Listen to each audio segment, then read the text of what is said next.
அனைத்து இரத்த உறவுகளுக்கும் இனிமையான காலை வணக்கம். சித்தர் முத்துராமலிங்க தேவர் அறக்கட்டளை.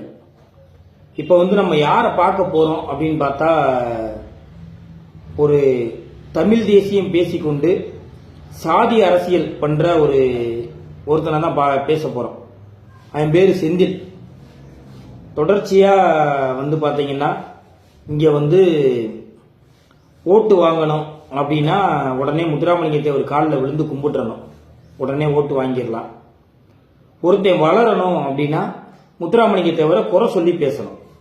முத்துராமலிங்க தேவரை பற்றி குறை சொல்லி ஏதாவது ஒரு பேச்சுகள் பேசினா ரொம்ப சீக்கிரத்தில் வளர்ந்துடலாம் அப்படின்ற நோக்கத்தில். இப்போ ஒரு 2-3 நாளைக்கு முன்னாடி திருநெல்வேலி ரயில்வே சந்திப்பில் அங்கே ஒருத்தன் செந்தில் ராயன் பேசினேன். முத்துராமலிங்க தேவர்